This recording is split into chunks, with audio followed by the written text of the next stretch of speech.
warahmatullahi wabarakatuh. Alhamdulillah, assalatu wassalamu ala rasulillah, wala hawla wala quwata illa billah, wa ba'du. Ikhwani fiddin, azani Allah wa iyyakum jami'an. Alhamdulillah, pada kesempatan yang berbahagia ini kita bisa berjumpa kembali di dalam ruang dengar kita di kelas Zoom ABM Ahlan bil Mudarrisin ya. Segala puji bagi Allah yang senantiasa memberikan kita nikmat kesehatan, kesempatan, dan juga nikmat Islam, sehingga kita bisa dimudahkan untuk menjalankan amalan-amalan dari satu ketaatan menuju ketaatan yang lainnya. Kita berdoa kepada Allah Subhanahu wa Ta'ala, semoga Allah senantiasa memberikan kenikmatannya kepada kita, meringankan bagi yang sedang berat, memudahkan bagi yang sedang susah, dan juga memberikan kelapangan bagi yang sedang sempit. Semoga Allah Subhanahu wa Ta'ala mudahkan kita untuk biasa menjadi orang-orang yang berkah, orang-orang yang bermanfaat untuk di sekitarnya, dan menjadi orang-orang yang ikhlas dalam setiap amalannya. Ikhwafillah rahimani wa rahimakumullah. Alhamdulillah, kita bersyukur kepada Allah. Tafadhal, antum mungkin ada pertanyaan, kita sharing-sharing dulu. Silahkan bagi yang ingin bertanya tentang tips-tips mengajar muyasar atau di bab-bab yang sudah kita ajarkan, ada kesulitan di mana dalam mengajarkan, bisa di-share dan nanti kita diskusikan bersama-sama. Atau mungkin dari bab-bab sebelumnya ada yang masih jadi tanda tanya ketika mengajarkan di bab apa ya, di pelajaran tentang apa, atau teknik-teknik komunikasinya seperti apa jika menghadapi santri yang demikian dan demikian. Silakan monggo ditanyakan dan kita diskusikan ya. Karena ini kita sudah sampai di pembahasan Marfatul Asma, sudah selesai semua kemarin ya. Sekarang kita akan sharing-sharing tentang bab Mansubatul Asma. Oleh karenanya Marfatul Asma itu kan termasuk yang terpenting ya di dalam pembahasan kitab Muyasar, sehingga antum dan antuna harus benar-benar sudah benar-benar memahami pelajaran tersebut. Oleh karenanya mungkin di bab Marfatul Asma antum dan antuna ada pertanyaan mungkin dari segi materi yang belum paham atau kesulitan-kesulitan saat mengerjakan. Ya, ada pertanyaan. Bismillah Ustaz, lebih baik setiap hari santri kita ajak tasrif fa'ala yaf'ulu setiap pertemuan atau bagaimana? Masalahnya semuanya waktunya itu terlalu singkat. Bahkan insyaallah ini pertanyaan yang bagus. Lebih baik bagaimana ini murojaahnya? Nah, murojaah itu kan dibagi jadi beberapa gaya dan tipe ya.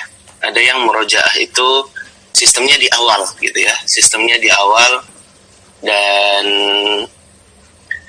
setiap orang tuh ditanyakan. Setiap orang itu ditanyakan. Biasanya absen saja ketika mulai kelas itu sudah memakan waktu 5 menit gitu ya. Muqaddimah, khutbatul hajah gitu kan ya.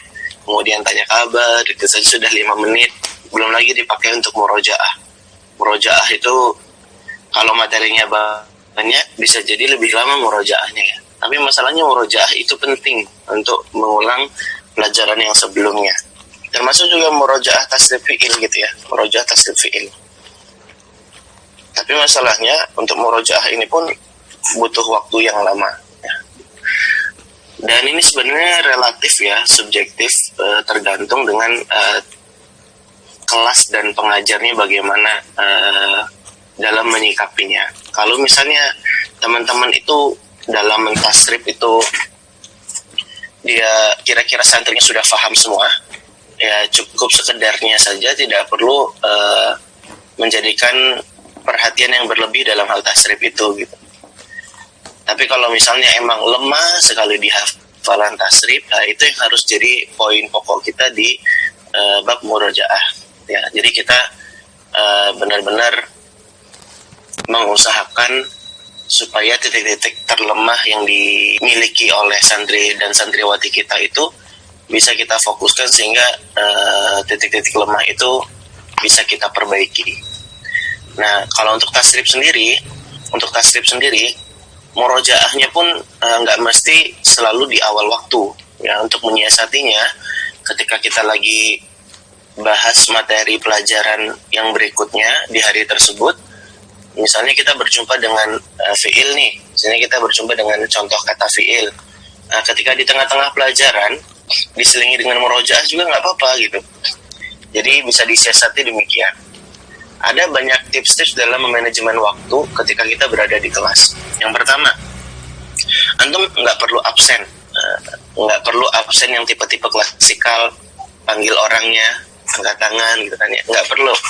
Justru antum murojaah itu panggil namanya itu sekalian absen gitu. Jadi sekalian sebut nama, sekalian tanya orangnya, sebut namanya, langsung kita centang absennya gitu. Jadi ada beberapa tips supaya kita ngajar itu nggak kelebihan. Ada satu sisi yang mungkin jadi poin positif kita ya. Ini totalitas kalau kita mengajar kemudian waktunya dilebihkan, tidak minta biaya tambahan gitu kan ya. Mungkin ada demikian. Tapi di sisi yang lain bisa jadi kita menambah waktu itu menzolimi santri dan santriwati kita. Kenapa? Karena mereka bisa jadi nanti nggak dapat hak yang sama dengan teman-temannya untuk diajari sebuah materi oleh kita gitu. Jadi memang harus disiasati sekali untuk benar-benar memperhatikan hal ini. Makanya kalau mulai itu diusahakan untuk tepat waktu. Mulai itu diusahakan untuk tepat waktu. Makanya di awal kelas muyasar itu usahakan buat perjanjian lebih dahulu. Jadi buat kesepakatan kita mulai belajarnya 5.30 ya, sebutkan toleransi keterlambatannya 10 menit. Nah, toleransi keterlambatannya 10 menit gitu. Jadi ini juga berlaku untuk pengajar gitu. Kalau pengajarnya terlambat, ya nanti juga ada konsekuensinya. Sama sebagaimana santri kalau terlambat, lewat dari toleransi keterlambatan itu seperti apa. Nah, saya punya pengalaman, kalau kita pasang toleransi keterlambatan ini, ya, biasanya mereka lebih aware. Kalau saya malah toleransi keterlambatannya 5 menit saja gitu. Jadi, bagaimana caranya membuat santri dan santriwati kita itu lebih ihtimam terhadap waktu mulai gitu, sehingga nanti waktu berakhirnya pun nggak sampai kelewatan gitu kan. Kuncinya kalau kita bisa membuat mereka itu belajarnya hidup ya, kemudian apa-apa yang kita sampaikan itu berdaya ketuk, berdaya isi gitu ya, maka insya Allah santri dan santriwati kita itu benar-benar tergerak untuk belajar, sehingga pelajaran muyasar dengan kita tuh menjadi pelajaran yang benar-benar dinanti oleh mereka. Oleh itulah sebab kita harus belajar supaya bisa menjadi pengajar yang dirindukan. Pengajar yang dirindukan itu diantaranya adalah yang pertama, dia harus benar-benar kuasai materinya, perkaya dengan contoh-contohnya, dan ditambah dengan beberapa faedah yang membekas di hati mereka gitu ya. Misalnya ketika bahas tentang alif lam dengan nakiroh ya, ma'rifah dengan nakiroh, alif lam dengan tanwin, kasih faedah tentang surat al-insyirah itu yang inna ma'al usri yusron, al-usri satu kesulitannya gitu kan, yusron banyak kemudahannya. Karena ma'rifah itu tertentu jumlahnya satu, yang nakiroh general umum dan jumlahnya banyak gitu, tidak tertentu. Nah, mereka yang faedah-faedah dari kalimat-kalimat yang mereka sering pahami gitu dan sering dengar, lalu kemudian akrab familiar, kalau kita kasih faedah-faedah di case-case seperti ini, mereka biasanya sangat suka sekali gitu, sangat suka sekali. Kayak dulu pernah kita jelaskan tentang faedah alhamdulillah gitu ya. Ini yang mereka menurut mereka ini kata-kata yang sebenarnya mereka sering jumpa, tapi ternyata faedahnya luar biasa gitu. Nah, kita harus banyak belajar, siapkan amunisi seperti ini gitu, supaya mereka jadi merindu belajar dengan kita gitu. Oleh karenanya, Anda rekomendasikan antum dan antuna untuk beli kitabnya Ustadz Ari Wahyudi yang judulnya At-Tashil. At-Tashil ya, artinya kemudahan juga itu ya. sama kayak al-muyasar yang dimudahkan. Kalau kitab Ustadz Ari itu at-tashil, dia kitabnya mudah untuk dipelajari, dan keunggulannya Ustadz Ari Wahyudi itu dia memberikan contoh-contohnya itu dari Al-Quran dan hadis. Nah, itu antum bisa perkaya contoh-contohnya dari situ, ya, sehingga antum bisa menjadi pengajar yang dirindukan. Nah, kalau sudah menjadi pengajar yang dirindukan, santri-santri pasti insya Allah ya, mereka akan berusaha sekuat tenaga untuk bisa hadir seawal mungkin. Tapi kalau santrinya itu bete di kelasnya, dia bosan, biasanya santri-santri yang kayak gini akan menghindari waktu-waktu murojaah. Makanya mereka datangnya telat. Mereka datangnya telat karena berharap lewat dulu waktu murojaahnya. Biar mereka bisa datang. Akhirnya kelasnya jadi molor karena nungguin orang-orang belum pada datang. Gitu. Karenanya yang terbaik ya diusahakan untuk bisa optimal manajemen waktunya. Lalu kemudian untuk tasrif juga boleh, mau sering-sering juga nggak apa-apa kalau memang itu dibutuhkan kepada santri dan santriwatinya. Dan tidak selalu tasrif itu di awal, tapi tasrifnya bisa juga di tengah-tengah pelajaran. Misalnya lagi baca, lagi masuk pelajaran tentang fa'il, kan di fa'il nanti ada pembahasan tentang fi'il tuh. Ketemu fi'il apa, suruh mereka tasrif gitu. Jadi ya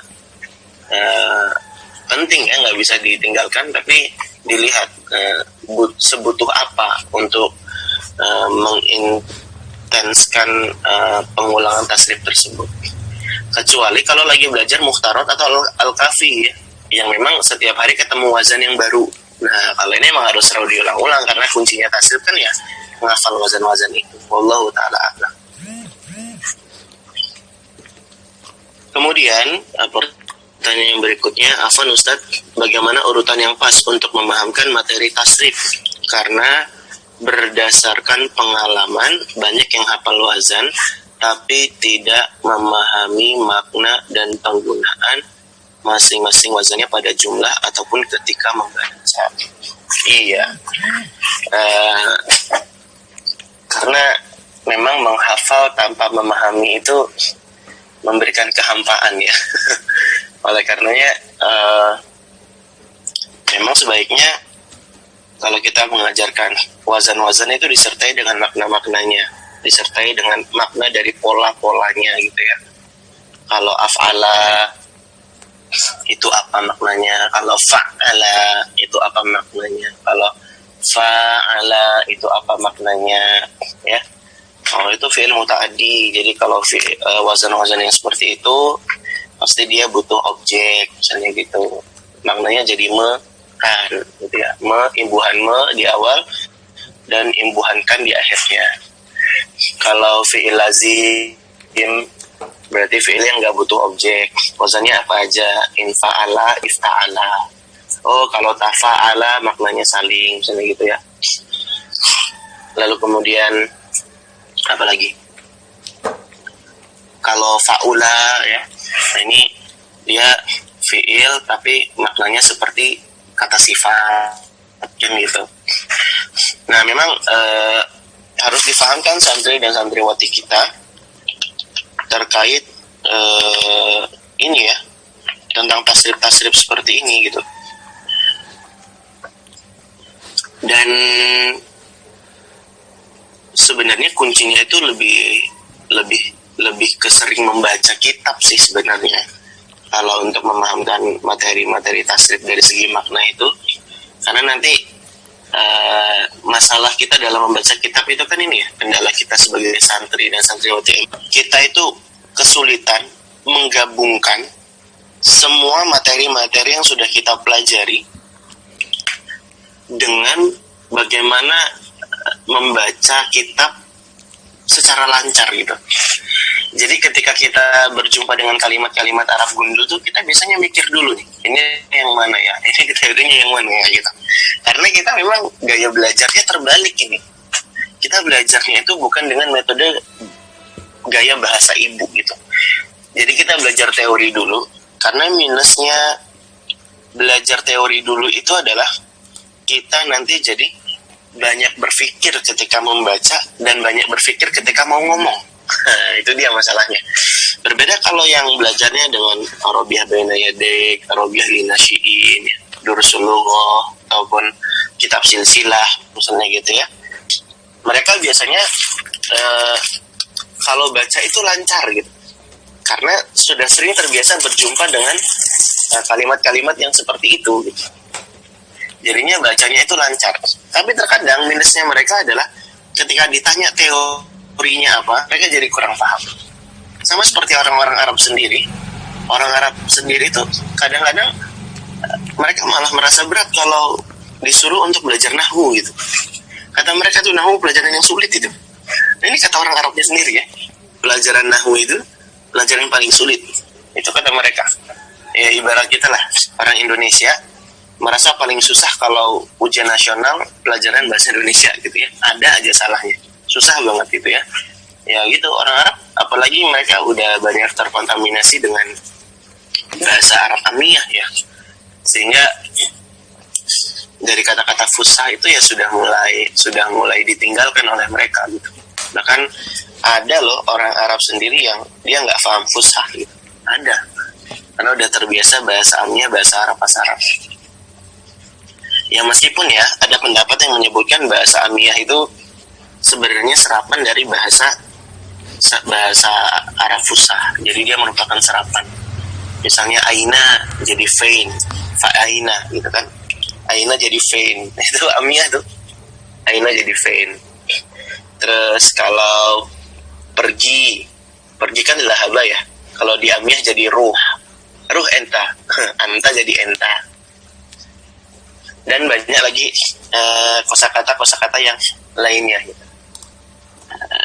Saya punya pengalaman lucu dengan bahasa Arab Amiyah ketika dulu ini ya bimbing umroh dengan Mas Abduh. Ada supir bisnya datang telat gitu. Terus mutawifnya itu menegur, marah-marah sambil bilang, "Kaifa enta? Anna ittasil enta mafi jawab," kata dia gitu. Gimana kamu ini? Si mutawifnya marah ke supirnya. Ana itasil enta, saya menghubungi kamu. Enta mafi jawab, tapi kamu tidak menjawab gitu. Jadi ana itasil enta ini kalimat yang menggelikan sebenarnya. Ini bahasa Indonesia sekali ini. Letterlock jadi dia. Ana saya itasil menghubungi kamu. Harusnya kan apa? Qad ittasaltuka ya kan? Qad ittasaltuka. Jadi kalau harus pakai domir rofa dengan domir nasab kan. Nah, tapi ini berbeda, dia bilang anna itasil enta mafi jawab. Terus Mas Abduh ketika dengar ini bilang ke saya, "Lan, lihat itu Lan, bahasa Arabnya itu kalau di i'rab maka dikatakan la mahalla laha minal itu." Itu nggak ada kedudukannya dalam i'rab semua itu, kata dia guys. Artinya ternyata orang Arab sendiri itu ya banyak sebenarnya yang bilang pelajaran nahwu itu berat karena memang mereka terbiasa dengan amiyah, terbiasa dengan amiyah. Ya, begitu. Oleh karenanya penting banget memahami apa-apa yang sedang dipelajari kepada santri dan santriwati kita, termasuk juga tasrif. Tasrif juga harus diberitahu ya makna-maknanya ya. Makanya saran saya antum bisa baca-baca buku Kitabut Tasrif ya, kemudian Al-Kafi, kemudian antum ana sarankan belajar ini Mulakhos Juz 2 ya. Mulakhos Juz 2 itu kan diringkas dari kitab Mukhtarot gitu. Jadi Mukhtarot itu ringkasannya buku Mulakhos jilid 2 atau juz 2. Makanya antum kuasai Mulakhos juz 2.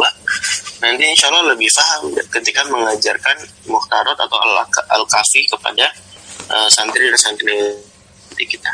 Jadi memang harus difahami ya bentuk-bentuk pemakaian wazannya. Syukur-syukur kalau pengajar bisa ngasih contoh kalimatnya. Nah itu lebih bagus lagi. Ya, tayyib. Wallahu ta'ala a'lam. Ada pertanyaan lagi mungkin? sebelum kita masuk ke materi? Baik, kalau tidak ada yang bertanya lagi, kita akan masuk ke materi kita yang berikutnya ya. Tapi nanti kalau misalnya ada pertanyaan boleh langsung di chat, tidak mengapa ya. Baik, ikhwani fiddin azani Allah wa iyyakum jami'an. Insyaallah kita akan melanjutkan kembali pembelajaran kita dari kitab Al-Muyassar fi Ilmin Nahwi yang dimudahkan dalam ilmu nahwu ya. Kita sudah selesai belajar kitab Muyassar di bab Marfu'atul Asma ya. Dan biasanya kalau udah satu bab itu antum baiknya sudah mulai siapkan materi ya. Siapkan materi ujian maksudnya, siapkan materi ujian. Tapi kalau sekarang kayaknya Muyassar di MUBK itu kelasnya tiap 1 bulan dan itu dibahasnya 1 bab gitu ya. Jadi udah langsung ujian akhir. Cuma kalau antum masih pakai metode lama, baiknya 1 bab ini harus selalu ada murojaah dan ini berbagai produk pastikan materi biar mereka itu jadi makin paham gitu ya. Karena bab Marfu'atul Asma itu diantara bab yang sangat penting untuk bisa membaca kitab. Baik, insyaallah kita akan lanjutkan pembahasan kita di bab Mansubatul Asma. Mansubatul Asma. Baik.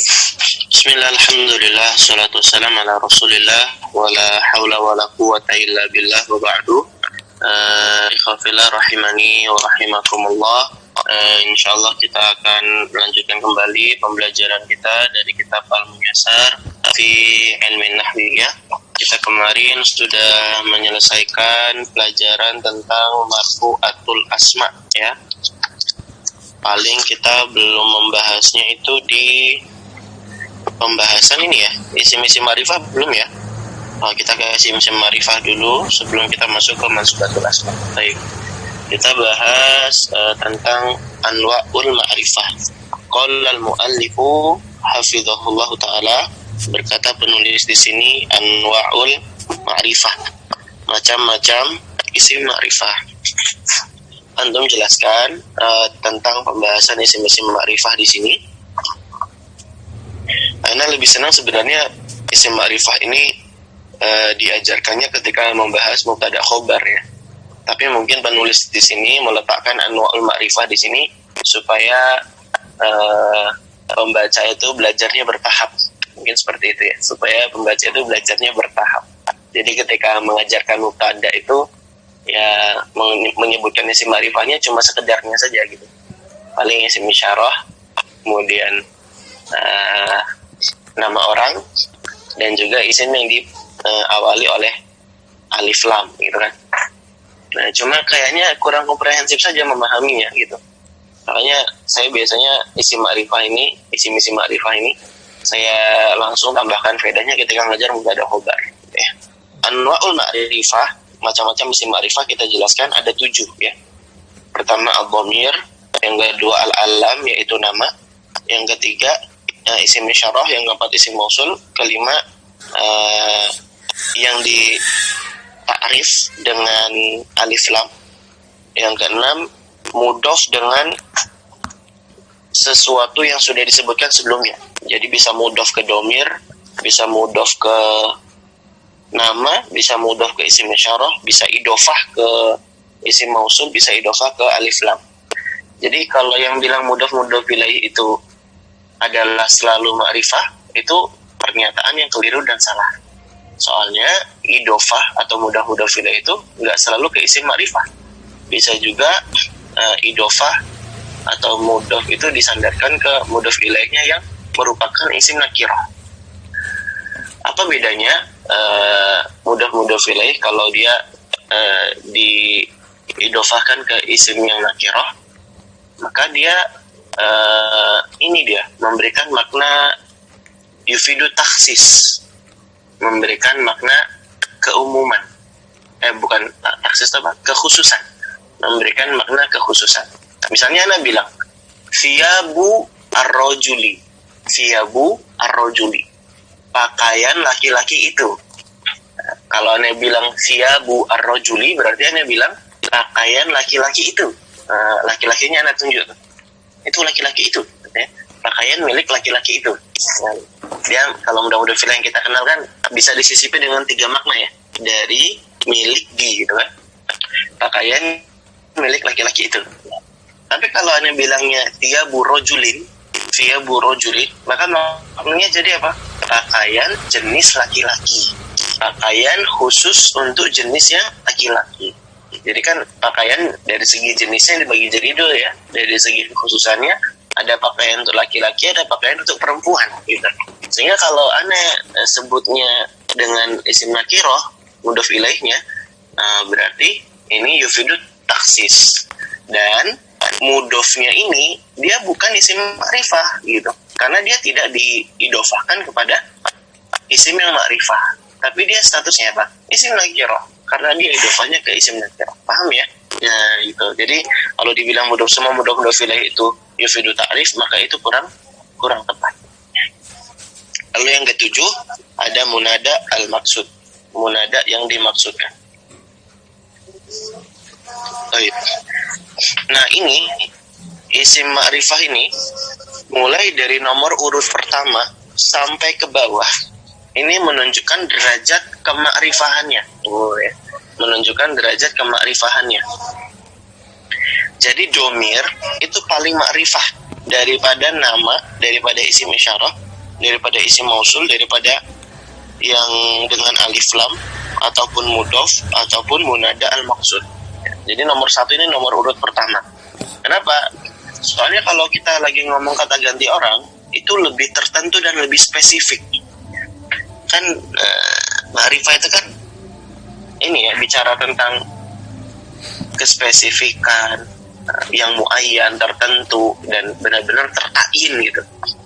Nah, jadi kalau kita ngomong kata ganti orang, kamu, kita, dia, itu lebih jelas siapa sebenarnya yang dimaksud gitu. Nah, kalau nama juga sebenarnya ma'rifah, tapi dia kalah derajat ma'rifahnya dibandingkan domir. Agus. Agus tuh banyak kan? Masih ada ihtimal kemungkinan yang lain gitu. Makanya dia derajat ma'rifahnya yang kedua di sini. Nama orangnya. Dan nama orang dibagi jadi 3, ada isim karim, kunyah, dan laqab. Isim karim itu nama aslinya, kunyah itu nama yang diawali dengan abu atau umu gitu ya. Laqab itu gelar. Isim isyarah kata tunjuk, isim mausul kata hukum yang dengan alif lam, idofah dan munada maksud. Jadi ini urutannya ya. Yang pertama domir derajat ma'rifahnya lebih tinggi ya. Dan cuma ada pendapat ulama lain juga ada di atasnya domir ada. Apa itu? Lafzul jalalah Allah. Itu paling ma'rifah. Lalu kita jelaskan ke mereka apa pentingnya belajar isim ma'rifah ini. Pentingnya belajar isim ma'rifah ini adalah kita jadi bisa memaknai sesuatu lebih bermakna. Kemudian yang kedua, kita kasih penjelasan bahwa nanti kalau kita baca kitab menentukan ma'rifah ini akan lebih memudahkan kita dalam membaca dan mengharokati, karena kita jadi tahu teorinya seperti apa. Karena kan kalau kita lagi baca kitab dan ataupun kalau mengajarkan kaidah-kaidah dasar ya, kaidah-kaidah dasar dan kaidah-kaidah umum kepada santri dan santriwati kita, terkadang kita butuh nih istilah-istilah ma'rifah gitu. Misalnya ini santriwati kita kasih tahu bahwa kalau mubtada khobar kaidah dasarnya apa?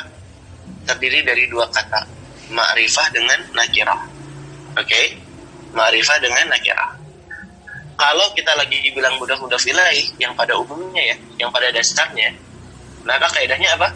Nakirah ma'rifah.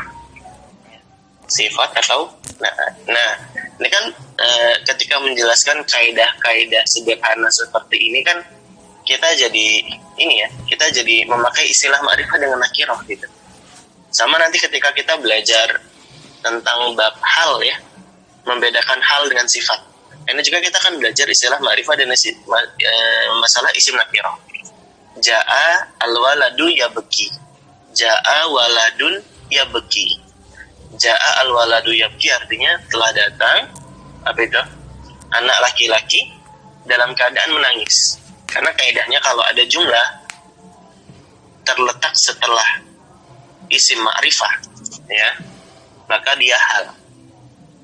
Al-jumlatu waqa'at ba'da al-ismi al-ma'rifah. Maka itu fahiyah hal. Maka jumlahnya itu kedudukannya dia sebagai hal. Tapi kalau al-jumlatu waqa'at ba'da al-ismi an-nakirah, ada jumlah terletak setelah isim nakirah, maka dia jadinya sifat.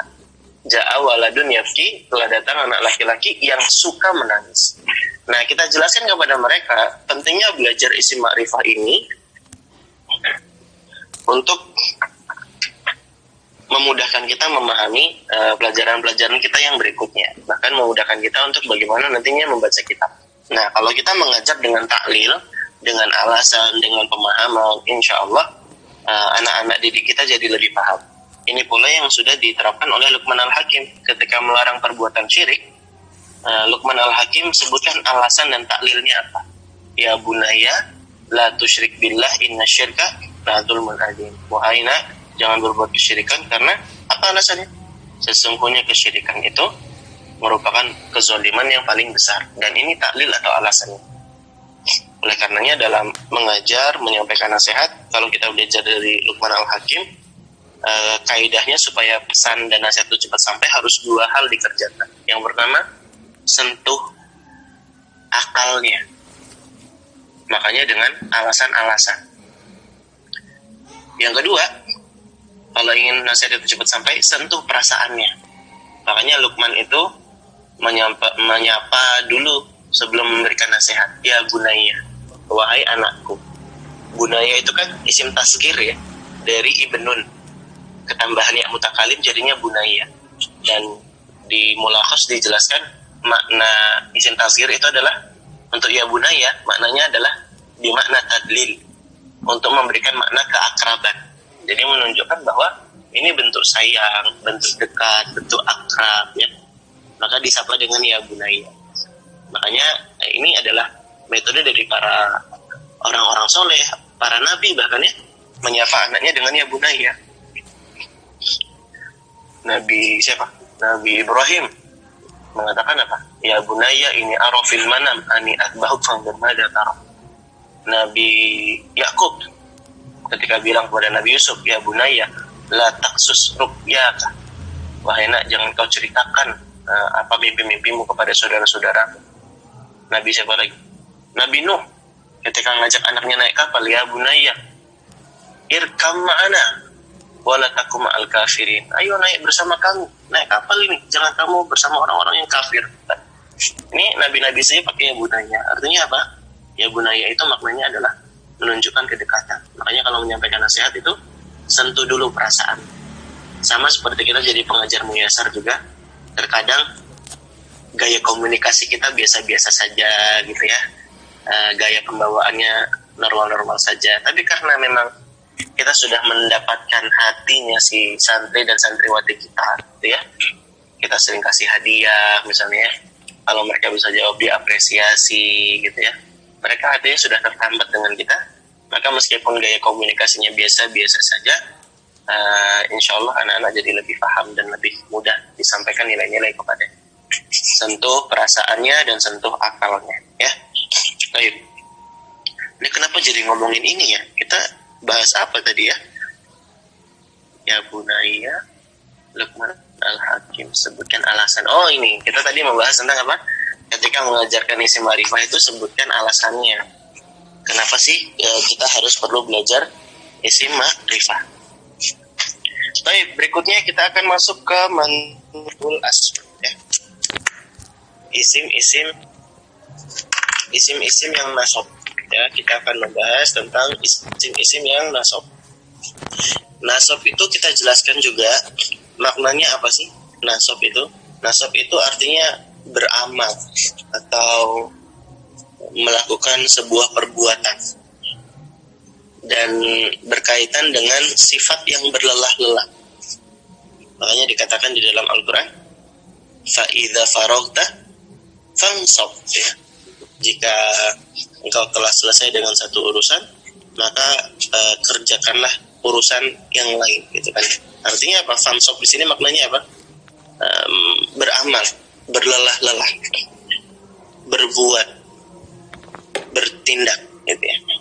Makanya ada Imam Syafi'i punya syair ya di dalam kitab Diwan Asy-Syafi'i itu. Beliau katakan apa? Safir tajid ewadon amman tufarikuhu wansib fa inna ladhidhal aishi fin nasab anni ra'aitu wukufal ma'i yubsibu. Safir, bersafarlah, pergilah wahai musafir, tajid ewadon amman tufarikuhu, maka Anda akan dapatkan pengganti orang-orang yang Anda tinggalkan. Wansib, bersusahlah, bersusah payahlah, berlelah-lelahlah. Fa inna ladzizal aishi fin nasab, karena sesungguhnya kenikmatan hidup itu didapat dengan bersusah payah. Fin nasab, dengan berlelah-lelah. Anni ra'aitu wukufal ma'i yubsilu, bahwasanya aku melihat air yang menggenang itu memberikan mudarat, dia merusak. Insala tapi kalau dia mengalir airnya, maka itu jadi lebih menjadikan status airnya itu baik. Tapi kalau dia menggenang, maka itu tidak baik, karena air yang bergerak itu kan mengalirkan sesuatu yang baik. Airnya nggak memudaratkan. Kalau air yang menggenang kan bisa jadi sarang nyamuk dan lain sebagainya. Artinya apa? Diwan Syafi'i di sini menyebutkan kata-kata apa?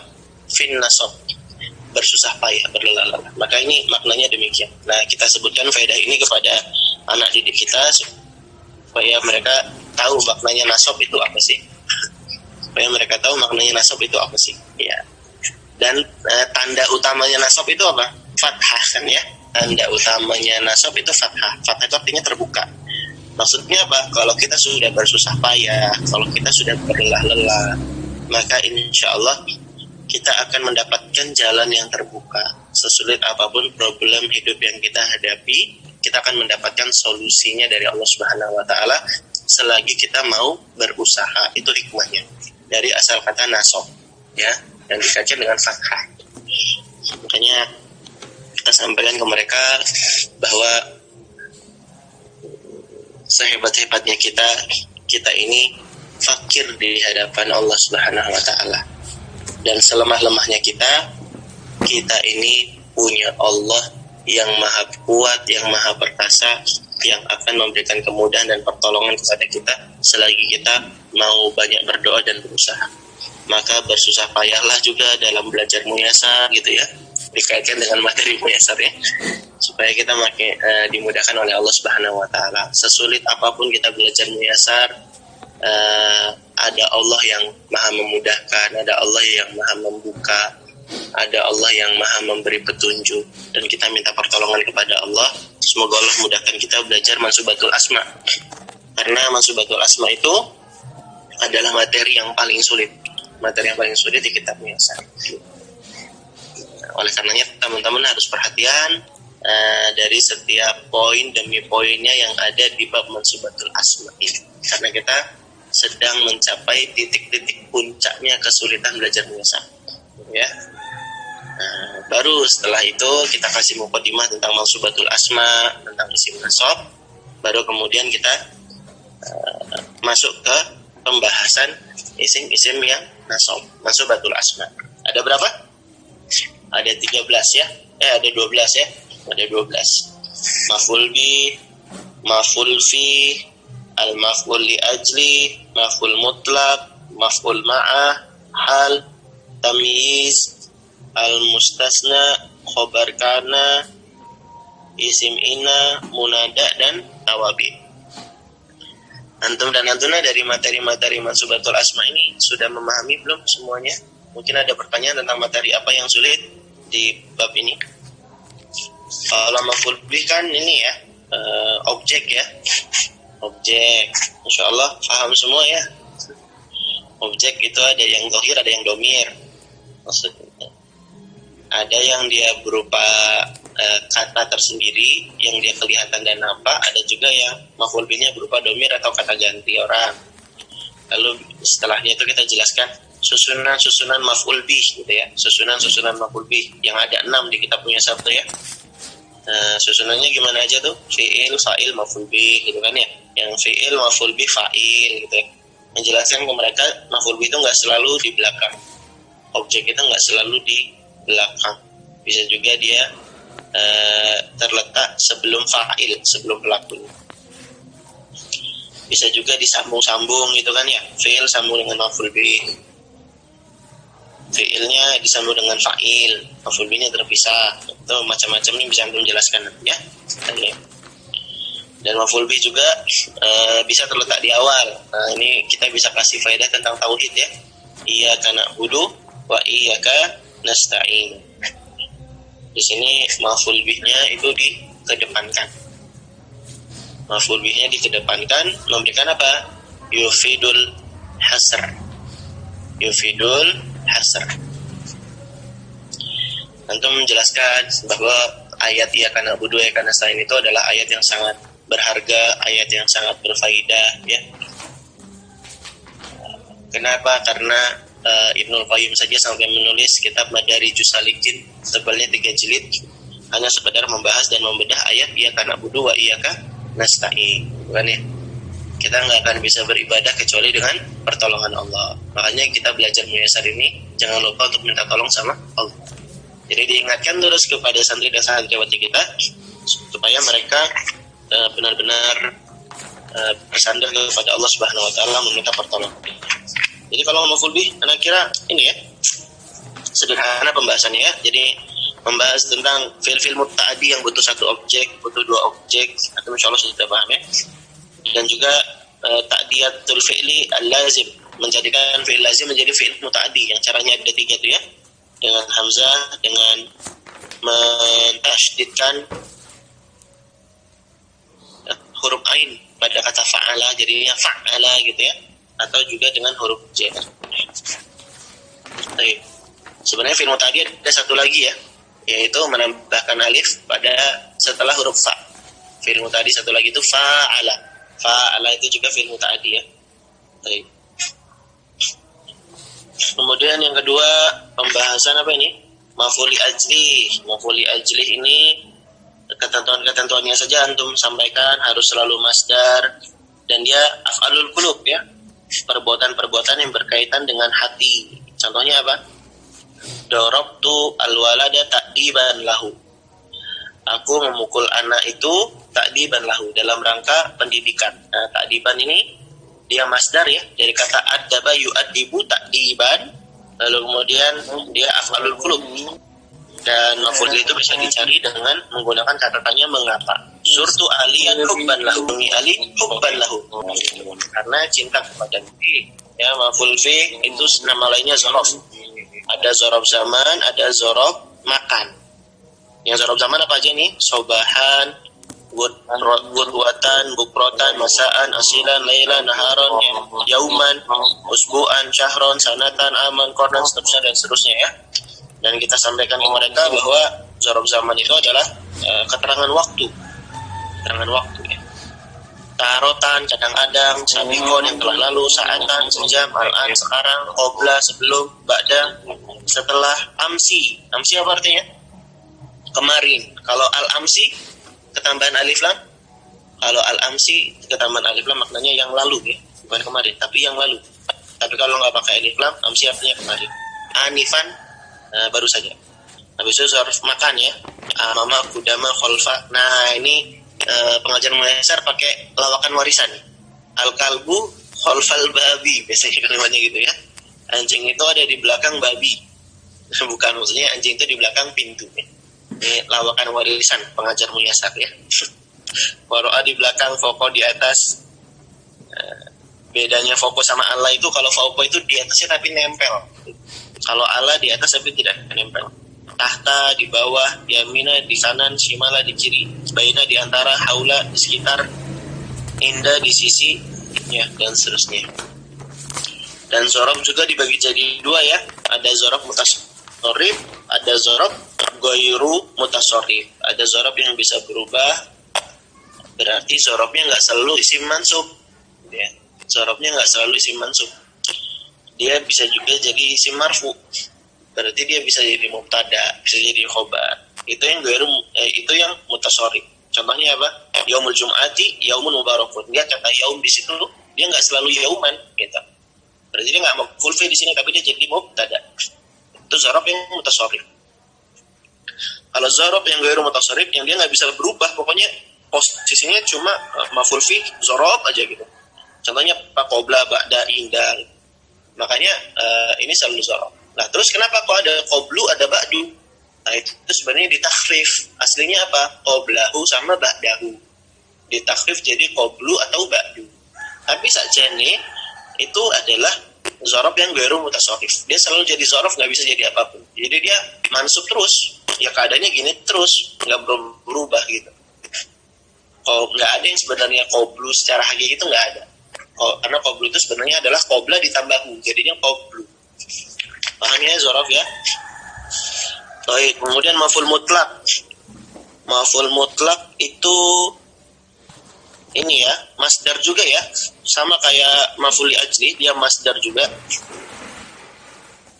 tapi nanti dia maknanya jadi pengeras arti.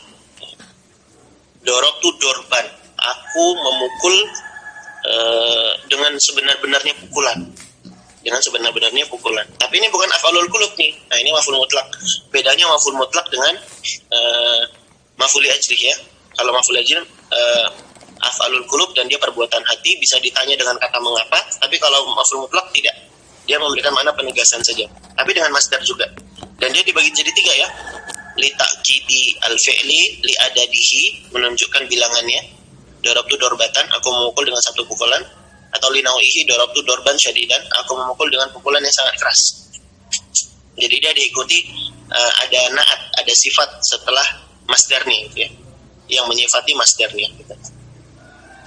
Insyaallah sudah paham ya? Insyaallah sudah paham. Oh, ini ada pertanyaan.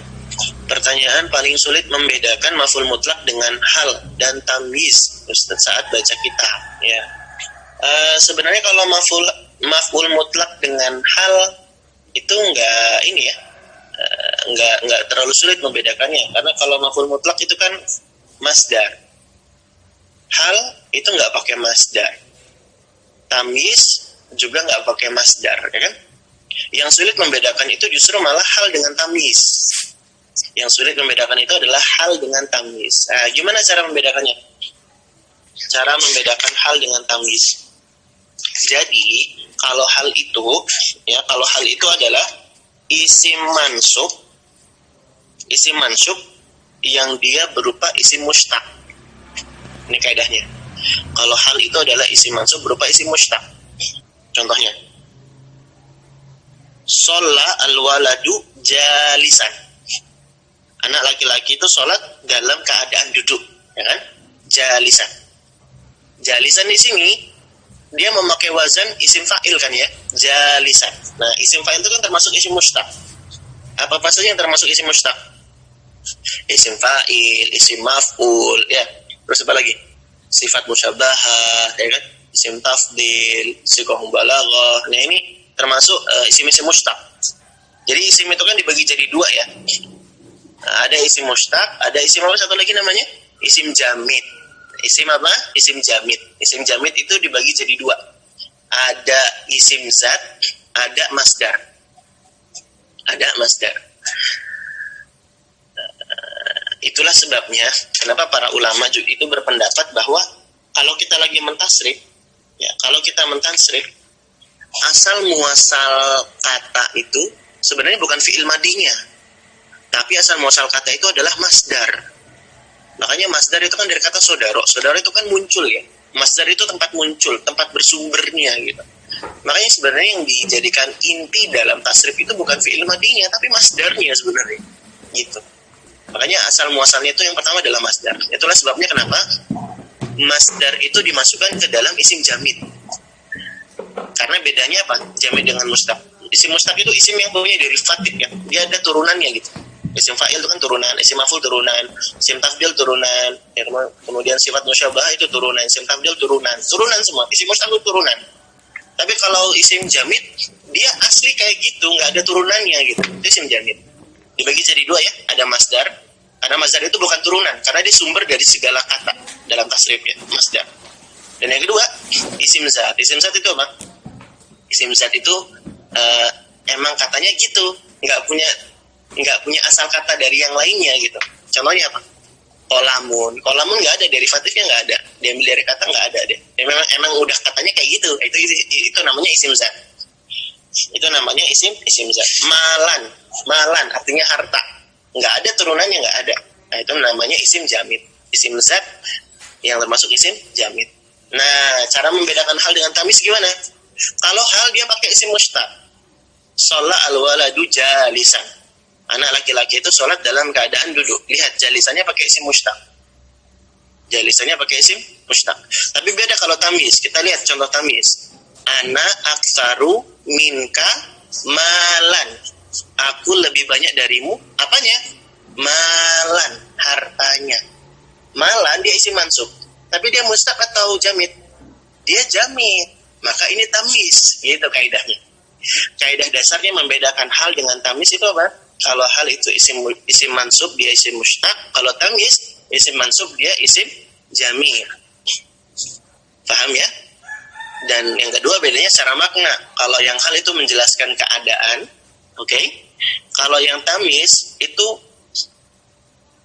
memberikan penjelasan dari sesuatu yang masih mubham. Ana aktsaru minka. Aku lebih banyak darimu. Apanya? Gitu kan? Masih mubham nih. Apanya? Malan, hartanya. Oh, berarti ini tamis. Yang pertama dia karakternya isim jamid. Yang kedua apa? Yang kedua dia menjelaskan sesuatu yang mubham. Ashtari isrina kitaban. Aku membeli 20 kitab.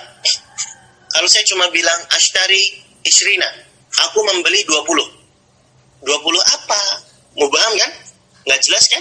Nah, barulah tamis itu kan jadi penjelas. Kitaban. Gitu.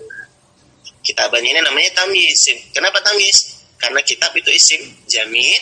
Kemudian dia apa? Memberikan penjelasan makna yang mubham. Beda dengan hal. Kalau hal dia isim mansub yang isim mustaq. Dia isim mustaq dan dia memberikan makna apa? Menjelaskan keadaan. Nah, itu cara membedakan hal dengan tamis ya. Bisa dipahami ya? Bisa dipahami insyaallah ta'ala.